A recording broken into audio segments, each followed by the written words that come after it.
Not white. Hello, everyone. Hello. Well, that's good. Good 3 points. What we like to see. Happy Valentine's Day, one and all, to the whomever number of you are watching this. Well, what to say? Game of two halves, I think, clearly would be my game of two halves. I think would be my clear first impression. First half always makes things very, very difficult. Um, and therefore, obviously, forcing us to keep our fairly modest record of having to turn around a 1-0 deficit. But just a shame we do this too often. But it's the Wolves' way, I suppose. Must say though, first of all, that the Danny Ings goal in terms of that first half in Southampton, that Danny Ings goal was just a rocket. There was no questioning the way in which he got his strike. And even also the cleverness of Nathan Redmond blocking off Cody. Redmond coming straight in front of Cody, giving therefore nowhere to move and letting Ings have just the space and the time for him to just hit what was a rocket. And I think he can certainly, I will say, if there's one hot take from out of Wolves is I think Danny Ings is very much in line if he keeps on going to get himself into the Euro squad, and if he can score goals like that, then he would deserve to, because that was an outstanding hit, and it summed up a rubbish first half, quite frankly, where it was just no tempo, no energy, no being wants to grab it by the scruff of the neck, and clearly, therefore, I think the second half must have been shaped by it. And Nuno wouldn't be surprised. Nuno, even if obviously how the second half panned out, Nuno still looked rather passive at many points. And I understand him. I completely understand why Nuno didn't look pleased at all at many points, just with a fairly straight face, thinking, come on, you can do better and you must do better. Clearly, I think maybe a big weight of expectation on his shoulders. And obviously, the players have obviously also got to deliver. And at least I think in the second half, we were able to. I think the switching of the flanks, I think the switching of the flanks helped in terms of Pedro and Adama moving from right to left and left to right. Enabling Johnny and Nelson to be able to get forward much more as those wing backs can do. It was obviously the great hit from Nelson which got the penalty. It maybe seemed as harsh as it wasn't clear and obvious, but ultimately it hit the arm, and I think the referee had no choice. I'll take it. I'll take I'm it. sure we'll take it. We do a bit of luck in that sense. Absolutely. Same with kind of almost the same with Arsenal in terms of the luck. But there's no question it did hit the arm, and the referee had to give it in the laws of the game. And Ruben is certainly our designated penalty taker, and is a very good penalty taker, as he again showed with his. I think it's his third penalty of the season. I think all four of his goals have apparently come since the turn of the year, so he's found a real patch when it comes to popping them in, which is again a massive positive that we're getting other people in on the act scoring. And then the second goal was just out of this world from the other young Portuguese man. Pedro has ambitions of being best player on the planet.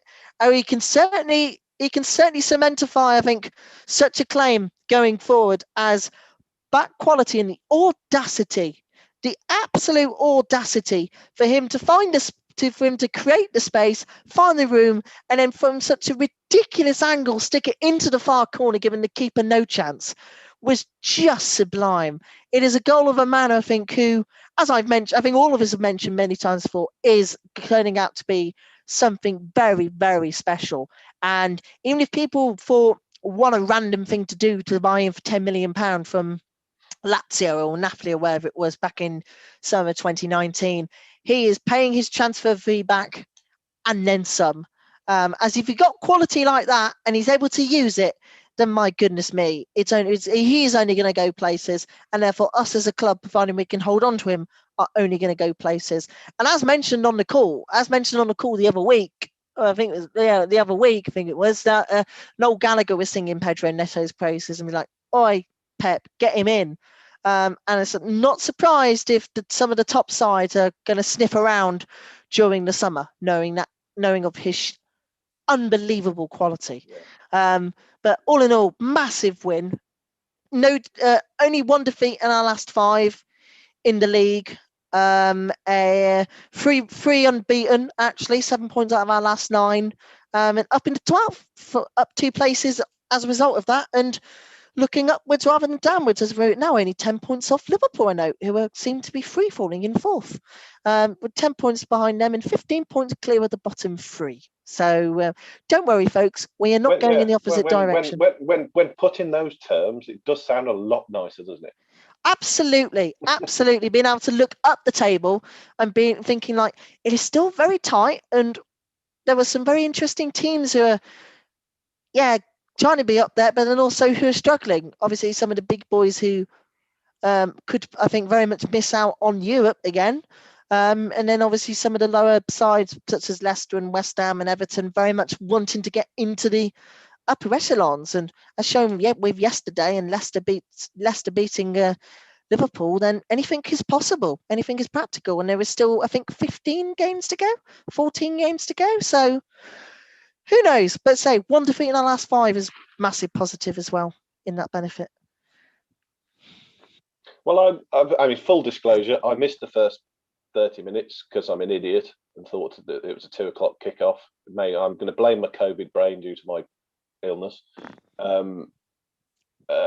I tuned in as they scored, which was nice. But apparently it wasn't a great performance up to then. If the next 15 minutes after that were anything to go by, I could understand that. Yes, it was pretty poor. And Nuno looked more annoyed than I've seen him annoyed in the past. Mm-hmm. I mean, he's been like angry at things and like outwardly angry, but that was like a seething sort of resentment type angry at, it was like, you're not doing what I want you to do here. And it is really sort of. Can I just interrupt you?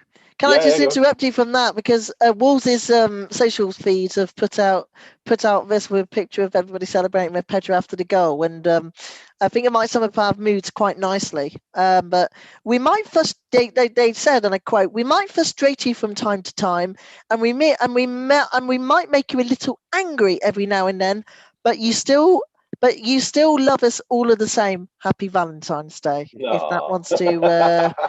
that wants to zoom in, maybe not. No, nothing you can see. I'll see if I can get that up on the screen. Kiss. But it's what was that on? It's on Wolves' Facebook. I'm guessing it might be the same on Twitter as well. But I'll see if I can find that and put it up on the screen. It's very much delightful, very much delightful. But I think, let you continue. I think as much as the flip of the wings and them playing well, and the playing more narrow, as we have discussed a great deal here and suggested a couple of times on here. So obviously, great thanks to us for this sort of thing. I am joking for those who don't understand sarcasm or irony or any of that sort of stuff.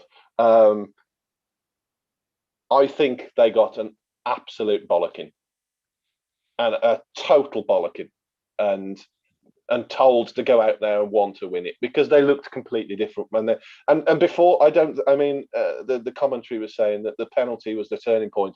I don't think it was. Half time was the turning point, because they came out with much more. I mean, yes, okay, the penalty then helped cement that attitude, but they'd already started. That penalty really came about from them being much more tenacious, much more. The tempo was higher.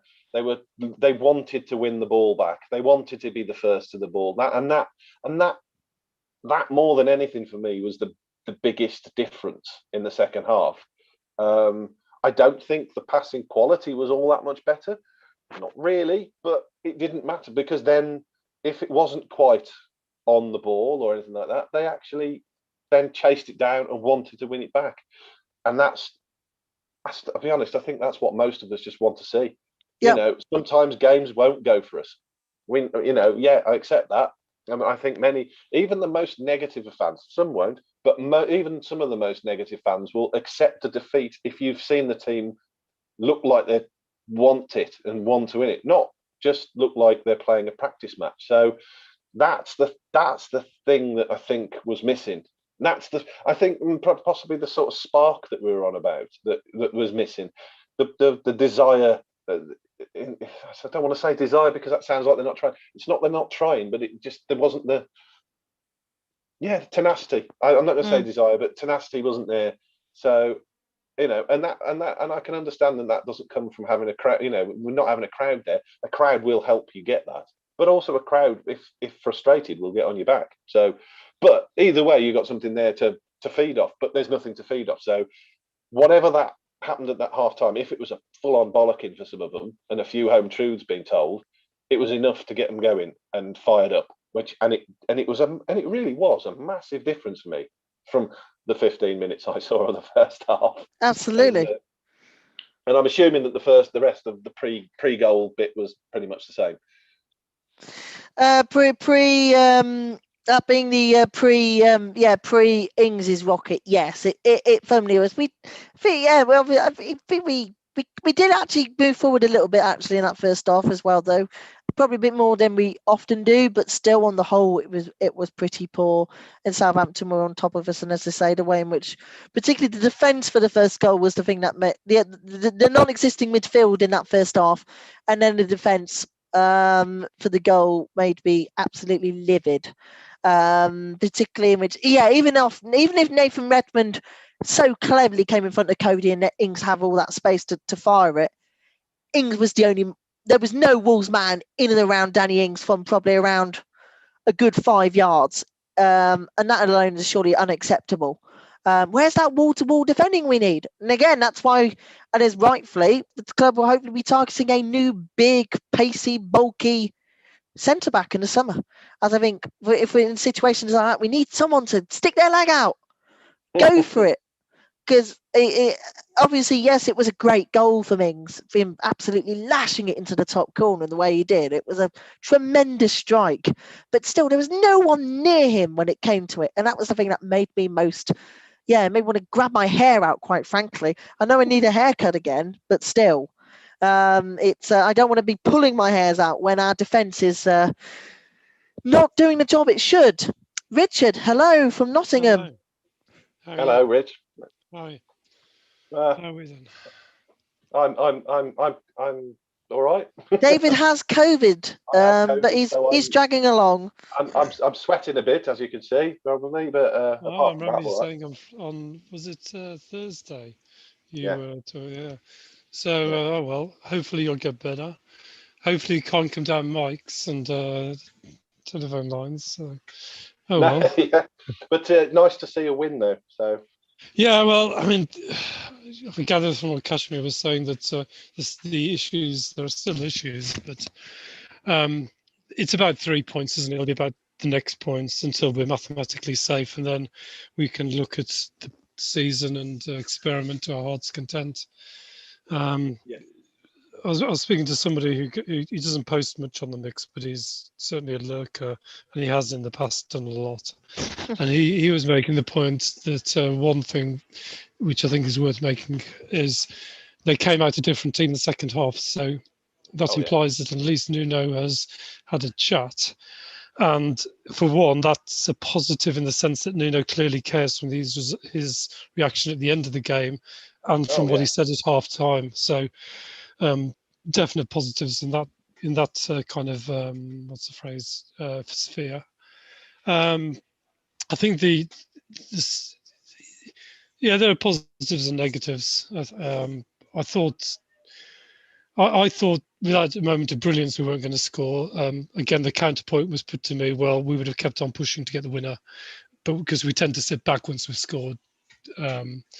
But we weren't too bad in this game, in fairness. I think we did keep pushing a bit. We weren't just completely going into our shell until maybe the last few minutes where you just want to hang on. I'm just glad we won, to be honest. Second half, I thought Traore and Neto just stepped it up. And I was also pleased to see that Moutinho and Neves were in the final third a bit more, which I took as a big positive as well. Their goal goes past Semedo too easily. Troy, nobody gets back. Dendoncker doesn't close down. That's why we're a man light in the centre. Cody's took out the game by a good block by good block by Yeah, Redmond. Isn't that it? was just it was brilliant. It was cleverness from Yeah. Redmond for him. But there's no midfielder getting back into Exactly. cover. And the other defenders mentioned, the other defenders were, I think the defenders and midfielders were like about 5 yards away from Ings once Redmond had got in front. Well, Dendoncker was out wide, so he was out of the game, and Cody had to pull across.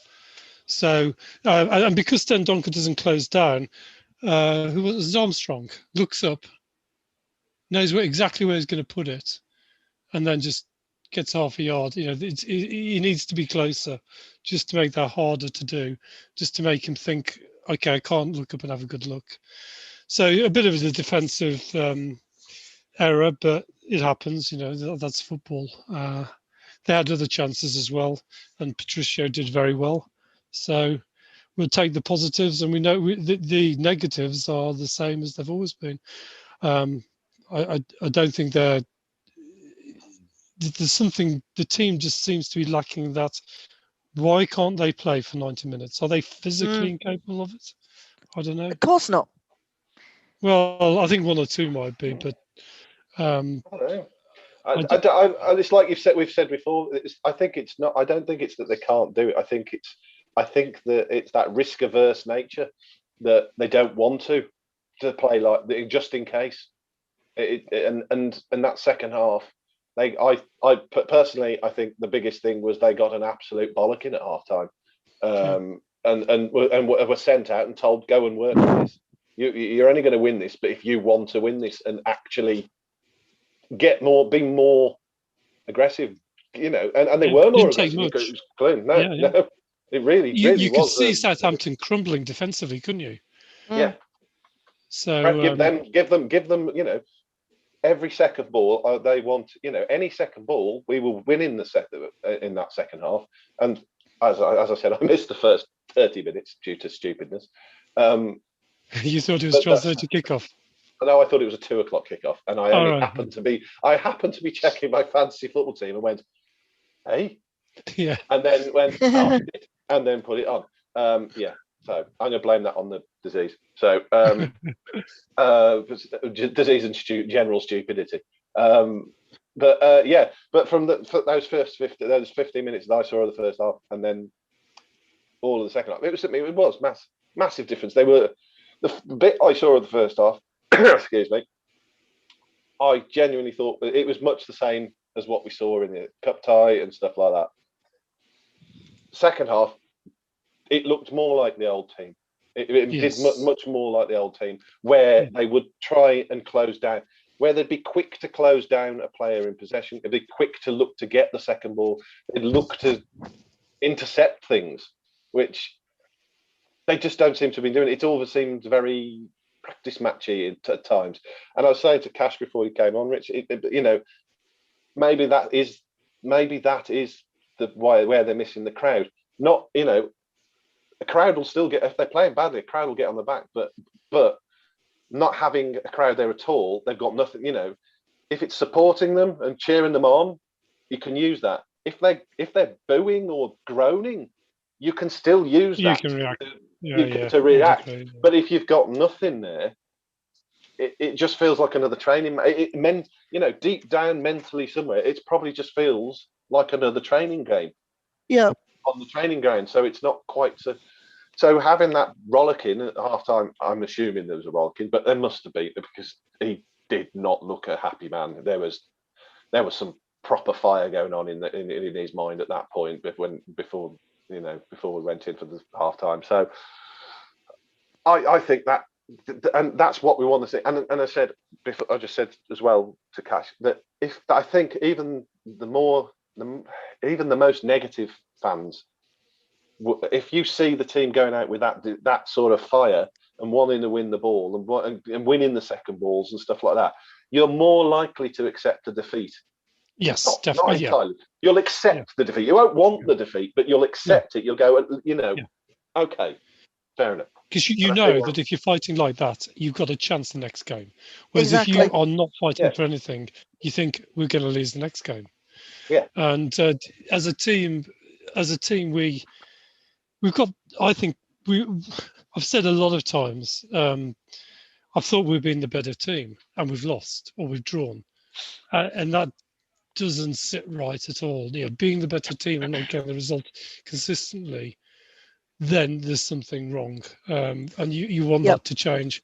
So I'm at this stage, I'm going to take the win. I just want to get 39, 40 points on the board or mathematical safety, not because I think we're in huge danger.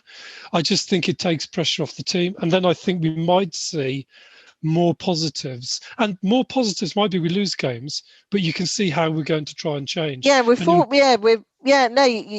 think we're 15 points clear now.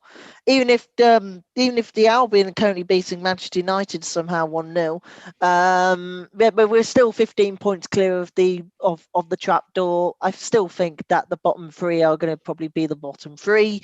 So it's a case of looking upwards, and still actually, we're only down 10 points off Liverpool in fourth, with them crumbling at the minute. It's the thing, if we, in fact, again, we've only now lost 1 in 5. We've certainly, I think, turned a corner with 3 games unbeaten in the Premier League. And, if we're able to pull a run together, then you still could never quite know what could happen. You never. It's not impossible, isn't it? It's unlikely, but it's not impossible. It's not impossible beyond the realms of possibility, quite frankly, until it's mathematically impossible. Well, for one of the bottom 3 to stay up, they need the kind of form that we would need to probably take us into Europe. Yep, indeed. Well, they need better form, than we'd need to sneak into, say, a European place. Probably, for us, probably realistically, it'd probably be 7th, or maybe 6th. Who's the League Cup final between? League Cup final, Spurs against City. Obviously, City are romping home at the top. Spurs are obviously wherever they are in, I think, 8th or whatever it is. 6 points behind, maybe 6 points behind them, but they do have a game in hand, don't they? But game in hand, you'd rather have points than the game in hand every day of the week. Because of course, if Finger gets if City do win the League Cup, which I suspect they will win the final, then the Europa Conference League place will go to 6th place, and obviously the FA Cup will be dependent on who wins it, which is obviously what stumped on our toes eventually last season. Not us. Yeah. But you still never quite know. Say 1 defeat in 5 is a massive positive. Massive positive, and 3 games on the spin without a loss in the league. Therefore, 7 points in the last 9 is progress. And say it could have been 3 wins in a row with a bit more luck last week. But we certainly think we can hopefully, if we're able to play like that, play with that anger. If you play with that kind of anger in a whole 90 minutes, then you never quite know what could happen. I've thought this, though. I have to be honest. I've thought this since fairly early in last season. I said it before on here, coming out to Molineux, thinking, in the first couple of years first year it was why do we never switch on until after 10-15 minutes, and then it was why are we only playing one half. Mm-hmm. At least if we can get back to playing one full half like we had and then improving, and that's why I come back to the I take your point, Bod, about maybe it's lack of crowd, because people do make the point it's since lockdown, coming back from lockdown, is when we've tailed off. Of course. And I do think people, it's ridiculous to say it's the same for other teams. Like, how many games have you watched where you've watched on TV and you can hear the Wolves fans when there's only 2,000 of them in when we're losing? Yeah. How many grounds can you honestly say have the atmosphere of Molineux? West Ham's ground, the only time you hear anything is when they're negative towards West Ham. I think they've great. I don't think they've ever noticed there's no fans in. I'm not being nasty to West Ham. I just don't think it's a ground with atmosphere. Yeah. You can have, and another Man City, very often it's just like, oh, clap, clap, we've scored another goal. It's not like raucous. I think Liverpool are probably missing their fans because there is something about the Kop, whatever you think about them. Man U can go the way, can't you, with Man U? You can get a raucous crowd in, or it can be, or you can have a fair few tourists. I think as I discovered, their away fans are certainly a lot louder. Yeah. Yeah, Manchester So, United on the road are much better than yeah, at home, where there is many tourists. And obviously, having been there and stewarded many times, as I did between 2017 and 19, the last game being 2 years ago when PSG fans almost kicked me in the head, in the away end when they're absolute animals. Old Trafford, it can be very quiet sometimes. Can be extremely quiet. so throw in a At younger least we team. have a consistency with Wolves fans where we are monsters when we need Yeah. to be monsters. And like Bod said, it doesn't have to be positive all the time. I mean, we all know when we're performing badly in whatever aspect of life, that kind of mumbles of disapproval make you aware of it. Now, how you react to that is down to your character, Yeah. but you're aware of it. Whereas you can sometimes drift through. Someone says, that's just not good enough. That's just not good. That whatever it is, it could be cooking, it could be gardening, it could be work. That's just not good enough. You go, oh, you're right, it's not. And I think that's your point, Bod, isn't it?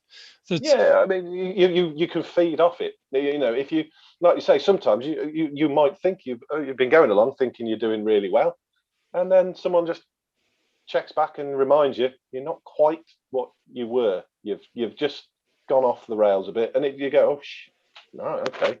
And even if you don't agree with it, you might. It can still, like, well, I'll show you that sort yeah, of thing. exactly. Yeah. And footballers at that level, they don't get that. They all have that belief, all of them. That's why I find it hard when people say that they're confidence players. They all have that belief that they're great, because they don't get to that position in such a difficult sort of thing unless they are great and they have that belief that they're great. It's as simple as that. Because otherwise, why would they ever go? They'd be like, oh, well, he's better than me, so I'm not going to play. They're not. They all believe they're great, and that's fine. I don't know where I'm going with this point. I think you were going to the point that I was. you can switch off a bit, can't you? You can you have belief, but that belief can sometimes mean I'm doing my bit. Yeah. When the point is really, no, you're not. I think like the criticism of Moutinho, he's not trying. I have not seen any player not trying. I've seen players who I don't think the mix in terms of the team selection has been right. But as I said to somebody I was speaking to before, I look at I don't know what they're going in training. I'd love to see Otasawi play more, but it might be a case of I can't play Otasawi because he doesn't get back. He's not quick enough doing this. He makes a mistake there. So Moutinho is the safer, or Neves, one of the two, is a safer option. And you just don't know what's happening in training. He might be carrying a small knock. And you think Moutinho is a better option. You just don't know those factors, which the coaches know week in, week out. You do wonder, though, when we're in that slump and we were wondering if we could get out, why did it take so long? I think we're just, we're bottoming out and coming up, hopefully. We've got to make sure we go up. But that kind of psychology aspect, as Bod alluded to, the coaching aspect, it's very interesting that it went on for so long. And let's assume that there's been a lot of talk about Nuno. Let's assume that Fosun know what they're doing for a joke or a laugh. If this does turn around, then it's going to be quite good for the future if it does, because they didn't pull the trigger when they could have done, and it's looking a lot better with 30 points, isn't it? Than if we'd changed manager like Albion, got a draw, maybe a win against Wolves, which is the highlight of their season, I hope, and then just go down. I think sometimes sticking with people, you can reap the reward of that, assuming it's the right decision. That's down to what's happening inside the club that we don't see. But assuming that's the right decision, then that will give me a lot of positives. But again, we've got to climb out of this position. We look like we are starting to. We've got to climb out of it for that to be justified. Because after that, a slump like that, it can't happen again. certainly can't happen again this season, and it can't be allowed to happen next season. Which I think with fans in it doesn't. In fairness, so it's going to be let's get safe. Once we're mathematically safe, I'd just like to see. I'd like to see a glimpse of where we might be going and whether we have got the personnel to do that. And of course, you'd love to see Raul coming on for a bit of the last few Yeah, games. that'd be nice. Yeah, so I think there'll be who have grown we men got in next? tears if that occurs. Well, God, yeah, yeah. I mean, it's like anything. It takes time. Like Jose's, I don't think he's totally impressed me in terms of wow, but he hasn't. But he's certainly a good player, and he's adapting to a league. He's adapting to how we play. He's adapting to the Premier League. It takes time. Yeah. Unless you're Bruno Fernandes, in which case, you come in, you save their season, and but yeah, they're few and far between those players. So got to look for positives. Yeah. I think he'll come good, Jose. Yeah. I think, like you say, he's adapting to and that's the thing. He is just adapting. It's going to take a little. He's been playing the league of most of his career, hasn't he? Was it most of his career? Well, certainly the recent past, anyway. Yeah. And it is a different league. It's different style of play altogether. He said it himself. It's a completely different tempo. He's got less time on the ball. I actually think he will get it right. I'm not too worried about his return on goals yet. He's the only thing I would like him to do, but this, to be honest, this generally applies to the most of the team. Is just take a few risks on some of the balls coming in. That's it. I mean, that's not just him. That's pretty much everyone. So yes, and indeed. that comes out of, in a sense, kind of, I'm always tempted to say team orders or team philosophy, doesn't it? If you watch clubs like Man City or Liverpool at their best, they're happy to take that risk, lose the ball, but win it back. Yeah. I think we have played a bit further up at times. I've seen at the end of that game, I saw Saiz pushing quite late in the final third. When an attack had broken down, he stayed up then until the ball had obviously been played out, so that press had failed, and I took that as a positive rather than just retreating. I did start screaming at the telly in the last 5 minutes when they started playing the ball backwards again. It was like, keep the ball. I've got no problem with you keeping the ball. Keep the ball. That's great. That's a fantastic idea. But there was balls to keep it in their half, but there was still that in their head. Oh, just pass it back.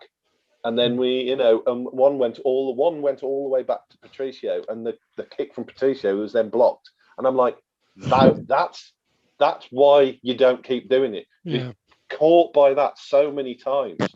When there was if you're going to lose it, put it down by their corner flag. Absolutely, that's what I couldn't understand. And if you're going to keep hold of the ball, I like them. It made sense. Keep hold of the ball. Okay, you don't need to go into attack and necessarily lose it. But just go out onto the wings, keep it there. And when there's a pass on, if they've got two passes on, play the one that keeps it in the half, not the one that's going backwards. It's just, for me anyway. I don't know. I'm not. No, obviously the short ball. Just to say, the short ball killed us. Obviously on Thursday, with obviously Ruddy playing the short ball, and it obviously going to the Saints man as it did down that left hand side, and which killed the game off. Obviously, at least Rui wasn't again too bad and made a few crucial saves as well. Well, but that's what I'm saying. If you keep the ball in the other person's half and you lose it, they've got to go all the way up the other end of the pitch. Yep. If you start playing it around your back line, then you lose it. That's then it. We're in serious danger. You're in the ship. Yeah. You have got to be fairly confident on the ball, though, haven't you? Because if you watch again the better teams, Man City are a classic example of this. They'll play very short 1-2s. Yeah. And they'll just see. We do, to be fair, and we were doing some lovely bits of that. Actually, in some of it in the first half, funnily enough. Yeah. But excuse me.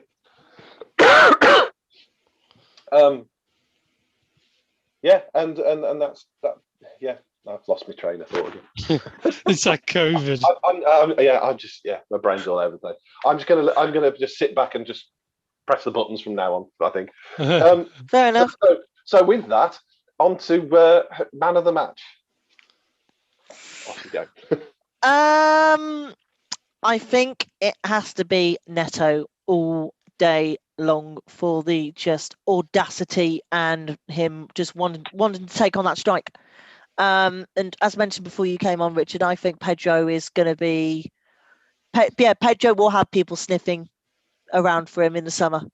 And he probably put a good several more million on his price tag and his value after what he did. Because in a sense, he had no right to get the ball and no right to dribble with it and then put it in from such a ludicrously tight angle.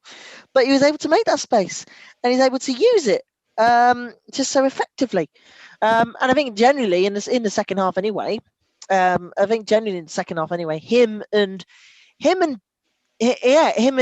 Nelson down that right side worked really nicely. And therefore, obviously, just the way in which he's able to score the goal, create the goal for himself was nothing more of just beautiful. And that's why I think I'd probably give a good mention actually to Nelson himself in terms of he got us the penalty. Obviously, Ruben dispatched it brilliantly. He scored four this season, 3 of them penalties, and all 3 of those penalties have been in that right-hand top corner where the keeper goes the wrong way, I've noticed. So he's our penalty master. And then Patricio in goal made a few very, very important saves. That one in the first half was a great stop. He was going diving across. Yeah, dives it across, which easily could have just gone through his fingers. If he hadn't stretched as far as he did. And obviously the 2 saves that he made within the second half, I think it was just after he's got the equaliser or just beforehand, I'm not sure. But he made 2 very, very crucial stops. One which was again a stretch, and then the other which was more closer to him, which he was able to get away. And Minamino was offside for. But yeah, he did come up with some very, very important moments actually in that game itself. In the game itself, so it'd be probably my very much alongside Neves and Semedo. They will definitely get mentions. Also, though, Johnny, 2 good 70 minutes for him. He had ice on his knee after he came off, but I think it was part of the. Supposedly that's part of the obviously still the healing process that he's still going through. Knowing obviously the kind of injury that he had, but he looked solid. And I say at the start of the second half, he made that left hand side his own. It was really good down that left hand side. Able to won us, I think, no less than 3 or 4 corners as well. So that has to be Pedro for my man of the match, and just the sheer audacity and the astuteness to do what he did was just breathtaking. I'd agree with Neto. I think also, as well as the goal, which I think, as Bod said, you just wish players would risk it a bit more. Absolutely. There's a great example. But I think he's always the player who looks to drive in. He's always the player who looks to make progress and play that kind of, I will take this on, I'll get a cross in. And the number of crosses he's put in, which are pretty decent quality crosses, to say the least. He deserves it. I would have probably given it for that as well. I think other players, some people made a few mistakes. I think I kind of liked the way Traore stepped up a bit in the second half. I know things are bouncing off him and the ball wasn't sticking in the first half, certainly, but I kind of prefer him in a bit more central role where he can kind of go either way. And the last thing there was a few times where he should have had fouls. I don't know why the referee thought it's okay to drag him back when we lose the ball and then they go and have a chance. I just don't get why he doesn't get, when he's blatantly fouled, he doesn't get a foul. I just don't get it. But I think that might have been maybe a part trying to equalise up the fact that they had that penalty against them. I know you mean. Soon after that as well. I mean, it was blatant foul. It was very, very obvious, but I have no idea why. Yeah. I think it was definitely a penalty. On the penalty, you turn. If you're turning to kind of shield yourself, you don't raise your arm up like that. If you, Yeah. as soon as your arm's in that position, and Well, the other telling, it's harder to defend, isn't it? yeah, It's and the harder other to telling defend as thing a was, player. the thing I loved was, oh, his arm was moving away after he hit the ball. Well, if it's moving away, he's moving to intercept the ball, you muppet. It's a clear penalty. I thought I've never heard a more, don't become a defence barrister for please, Mr. McCoy, because I've never heard anything so hilarious in my life on that one. That's a way to sum it up. Yeah. Well, I suppose they said. I thought it was a harsh penalty, but it's a penalty. So, I probably, if they hadn't have given it, I'd have accepted it. However, the one with Dendoncker, how they said that it was the same. Dendonker's, the ball's hit him up here, almost on his shoulder. So it was only just in the zone for handball, and he's got his head down like that. Where's his arm? Was it up there? And his arm isn't up there because the top of his arm is attached to his shoulder. So it's not going to be. It's not going to be. His arm isn't like that, is it? No, exactly. So if it hits his arm there and his arm's down, how can it possibly be a penalty? Yeah. And obviously the law if he's gone like that. Yeah. Which is why obviously the law has been switched around and whatever else in terms of trying to clearly distinguish as to what's the harm, what's the how. On top of that, you've got the fact that realistically as well, there was no advantage gained from what he did either, and there was a massive advantage gained from Block actually stopping a cross from going in like that. So anyway, one of the things, notable players, I think Neves had a good game in midfield. I think Moutinho kind of played all right. He struggled. I mean, there was a stage at the end. Struggled in the first half. Yeah, he's we overran in the first half in the midfield. It was ludicrous. They just can't get back. That's the problem. But I think Neves, he needs legs. Either Neves or Moutinho, doesn't matter which one. They need legs next to them to do the running. But I think within their limitations, they did okay. I think size. I was going to say I thought Neves really second half, especially, really stepped up. Yeah. Really did. He was intercepting stuff and all sorts, and he was getting around. He was getting more. He gets around the pitch anyway, I think. But I felt he was intercepting more, and he certainly was a lot further up the pitch, further forward, and that made a difference because the ball. Which was it? One of the. I can't remember. One of them anyway. It was from his pass through. In fact, I think, was it Neto's goal? I think that was put through by Neves. I think. I can't remember. I'm sure he put the ball to Neto. Was this Semedo? It could have been. I don't know. Oh, I thought it was Neto. Neves, sorry. That was, oh God. I should give up. Anyway, Neto, man of the match. It's an easy one. On Neto, and I think this is a very key point people need to remember. He tends to play out wide, and he's got pace, which are two attributes, which means that even if you're not brilliant at football, you can always put to use. If you've got pace and you play wide, which you tend to be, if you've got pace, you can always put the ball past run, and as long as you've vaguely got control, you can look half good against some players. What Neto has always done, and people didn't always see that, he was always looking up to see where to move it. And when he runs, he gets his head down. That's his style. But he'll always get a quick look in.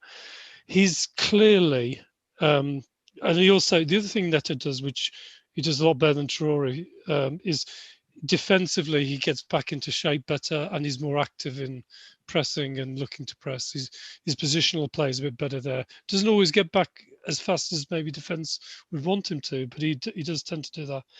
In terms of what you said, Cash, about people looking at him, he's another player that you put him in a team that play 30 yards up the pitch, he's going to score a hatful of goals or assist a hatful of goals. At the moment, he's having to drive 10, 15 metres to get into those positions. In a team which is playing further up, he's going to be a much more effective forward. And you've got to bear that in mind with pretty much all our forwards. Jose, for example, is having to do a lot more work than he's probably used to. Fabio, obviously, playing the front line for Wolves is tougher than most of the teams. You've got to do a lot more work, and I think that's always worth remembering with even down to the FA Cup game where we we knew we were going to struggle with those front three because they've got too much work to do. Even if they're 20 yards further up the pitch because we've got a strong midfield, they'll do better. And I think for me, the keeping hold of Neto, unless if Man City come in 60 million, big pay rise, we will not keep him. He'll be off. You're just not. Yeah, you've got to be realistic. It was an assist by Neves, by the way, just having double checked. It was Neves. It was a pass from Neves down from the Oh, middle to the right side. I'm not going mad. Yeah, I'm just senile. There you go. So for me, keeping hold of Neto, if he goes to anything but a big team, it's going to be depressing, isn't it? Utterly depressing. Yeah. But I don't think we can realistically expect if a Man City come in for him to keep him. But any team below that kind of tier of top three, like if he went to Leicester, that'd be catastrophic. If he went to Liverpool, it'd be catastrophic because it's Liverpool. Yeah, and they've got Jota already. Yeah, that would be depressing. I just don't like Liverpool. It's just. Yeah, I kind of got a soft spot for them, but that's because it looks like Liverpool might not even get into the Champions League at this rate. It's extraordinary. Yeah, they've just fallen off the cliff. Oh, what's long season, missing their fans. Long season, missing his fans, missing going home to family in Germany. Obviously Klopp lost his mum this week thanks to COVID. I think it was COVID, wasn't it? Yeah. So obviously he's personally suffering, just like Nuno is, and obviously just like Pep did. Pep lost his. I think it was Pep lost his mum, or I think it was at the beginning of the season. Yeah, towards the start of the pandemic. Yeah. So obviously it is very much. COVID is still very, very much hitting, even though we've now gone above 15 million vaccinations in the UK, which is great. But still, there's such a long way to go before bums in Molineux seats will be occupied again. It's next season, isn't it? I suspect so. If I was the Prem, I'd announce. If I was the Prem, I'd be clever and announce tomorrow that the rest of the games will be on TV for the season, just so then that can be in people's diaries. I don't think fans I suspect they'll go for something good. Yeah.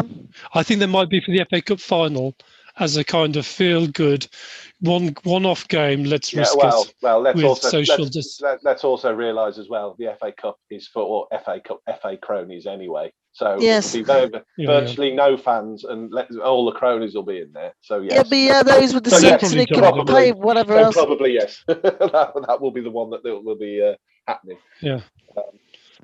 Or maybe the League Cup final as well, because that was shifted. It should have been, I think, next weekend or the week after the League Cup final, but then that's been shifted to like April the 25th, so they could try and get fans in. But it will be very interesting. Well, they could do for that. I mean, in Wembley, you could have 30,000 fans in. Oh, very easily with how Wembley is spread out. With spreading it out, and especially, I think Wolves looked at doing this, didn't they? They looked at saying, well, you're in a family group. I think they said social group, but you could change that to family group. Yeah. So if you think, say, our 3 season ticket holders, that means we can sit, we're literally together all the time. So you put the social distancing after that. You could probably push it to 30 fairly easily with that, I would have thought. As long as people and clubs with the membership systems and the season ticket systems, they tend to have that data. And for a one-off game, you could even go down to visiting houses and say, yeah, you do live together. You can all go. So I think it's possible. And the advantage of that is it's not like the crony game. So you could probably say, 10,000, 15,000 fans each in Wembley. And the timing would be right in April, wouldn't it? Better weather. Hopefully 2 months down the line. Personally, I don't think there'll be any fans in any games until next year.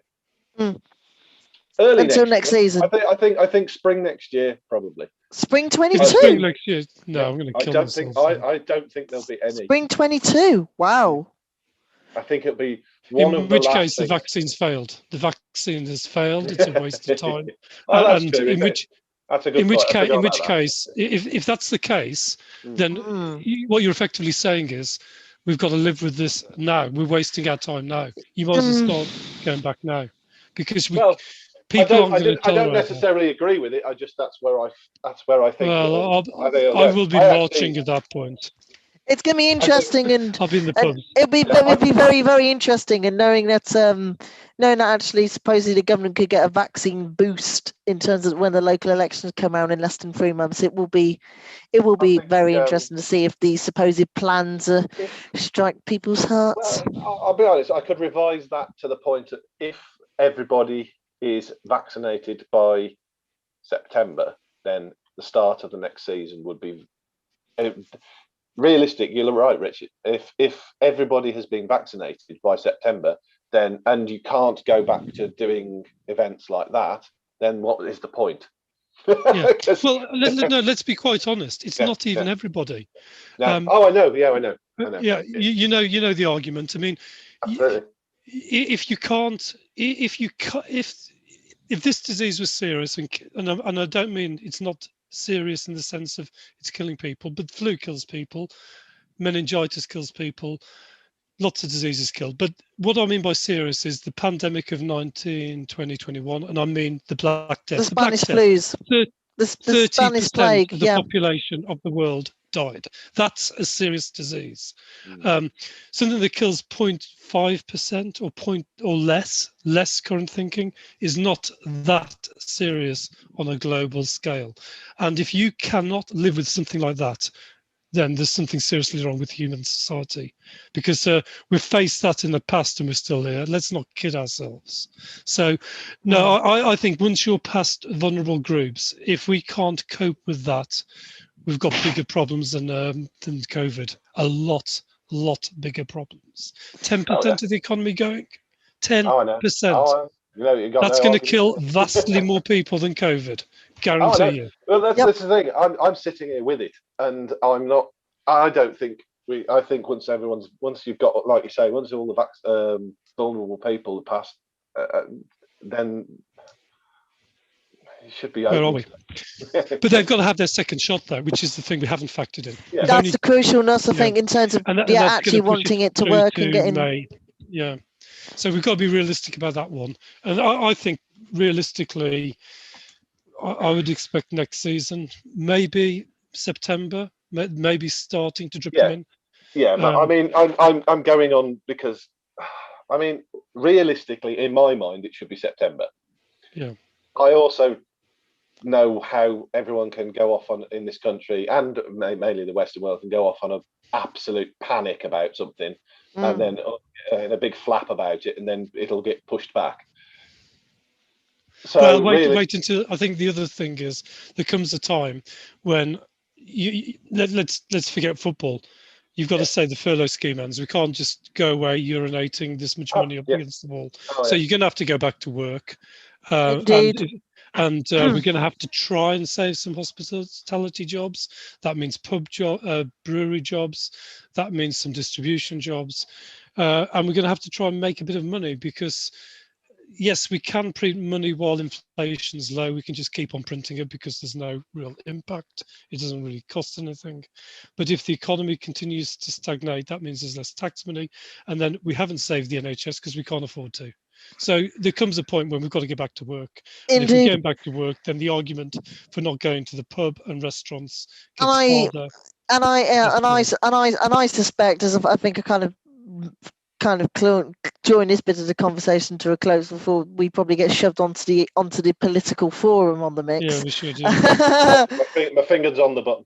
Yeah, in terms of, I think we'll probably see a bit of that by Rishi in the budget in a couple of weeks' time. But transfer budget, I presume.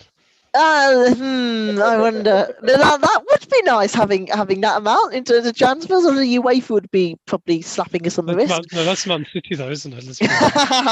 Well, considering City spent 350 million pound in one summer, didn't they? I think a few years ago. It was madness. Absolutely extraordinary. Next game. Next game. Leeds United on Friday night at Molineux.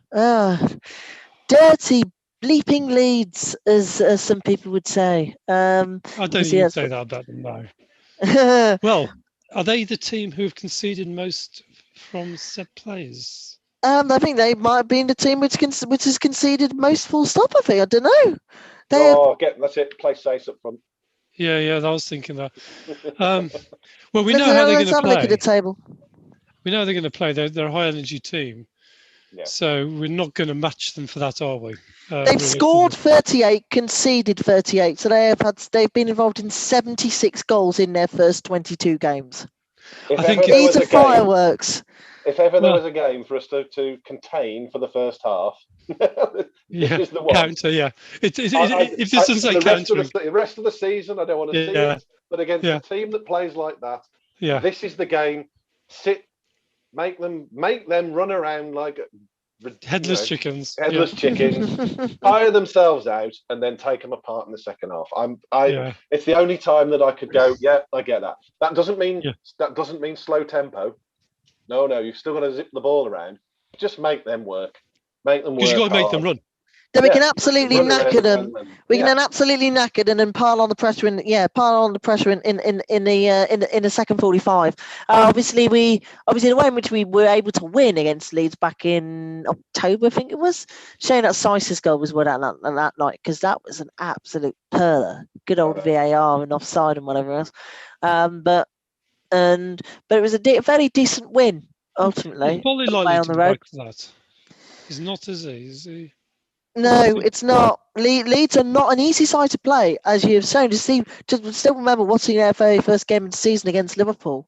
4-3, for heaven's sake. Them giving the champions of the championship against the champions of the Premier League, giving each other, going at each other pound for pound. It was fantastic. It was terrific. It was breathtaking. Yeah, we don't want that because we won't score. No, that's the problem.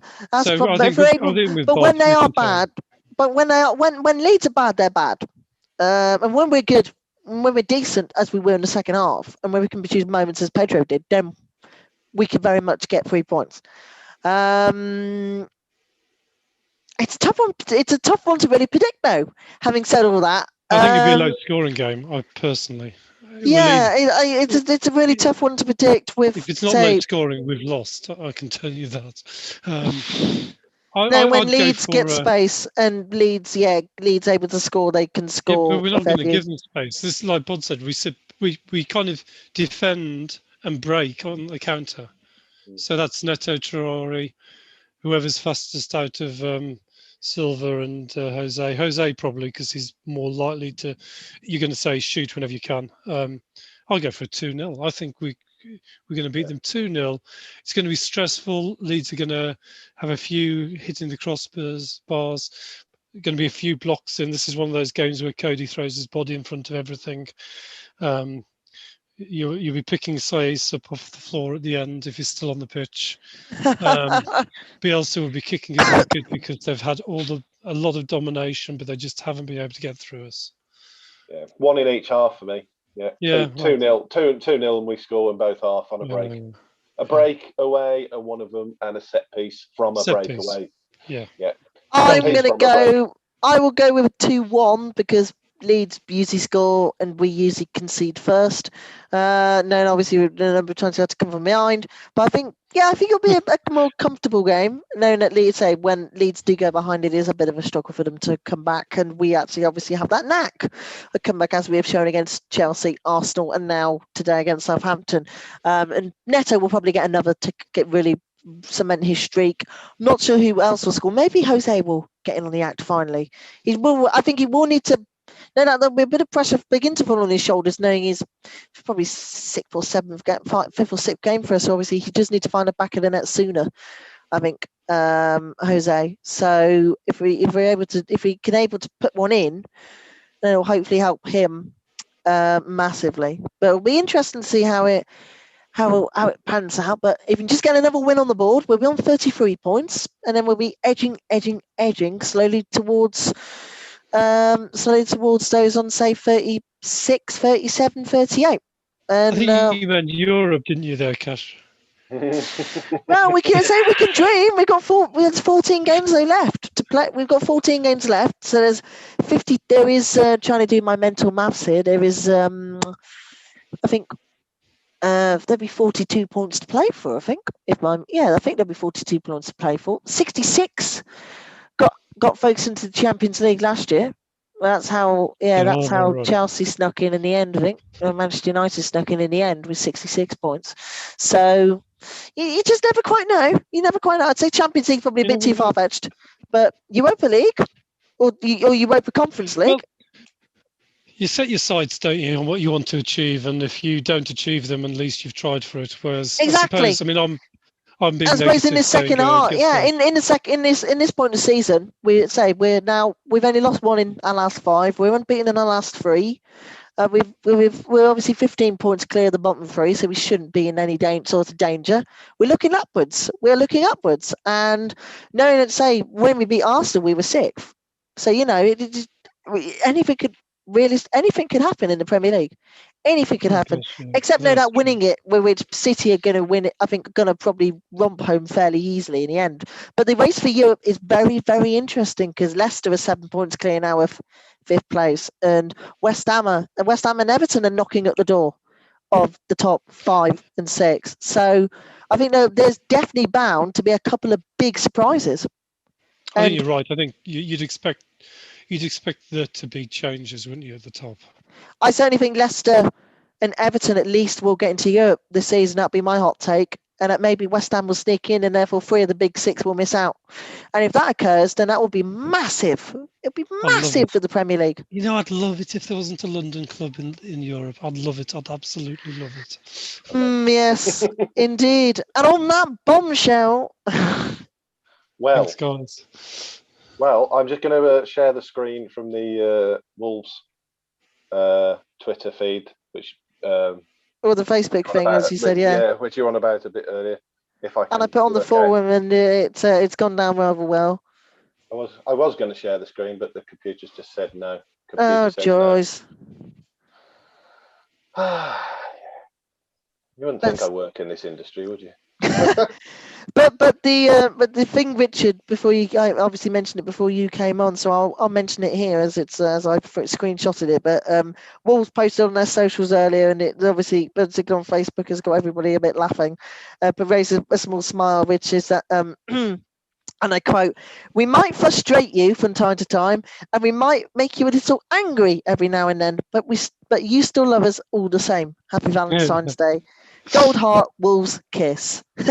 Who could not love such witty banter from Josh Power and his team at the club, of whom put out some, I'd say, tops to them for putting out some absolutely beautiful stuff on social media. And even though obviously Thursday was cursed, that programme for the FA Cup last 16 game against Southampton, that match day programme looked divine. It would look beautiful. I think it was Joss Mortimer, the visual artist, who helped with that one, I think. So he and Louise Cobbold and the others who help with the digital side are just phenomenal. So hats off to you guys for what you've done during the last year. I will say Absolutely. On a positive note. Josh does a very good job. Absolutely, and everyone else who links into him. And a nice chap to boot. As is most of the media team who I've spoke to. Absolutely. And I failed miserably on sharing the screen. What can we do? Technology. It's a Sunday. It's Valentine's Day. That must be a sign. I could find it out. But I'm just going to give up and write today off. Enjoy the win. You'll be better. And write today off. Yes, I will be better on Friday. I've decided. Well, I hope I am anyway. So if you are watching and want to join in and listen to Please me do. Mumble and fail to recollect anything that I'm talking about, you're very welcome to join us on Do you Friday. join us at about, I think, 10 p.m. on Friday or just in around that point? So it's a late, from an early one to a late one. Woohoo! Yeah. So we'll see you then. See you have a good week. And have a good rest of the weekend.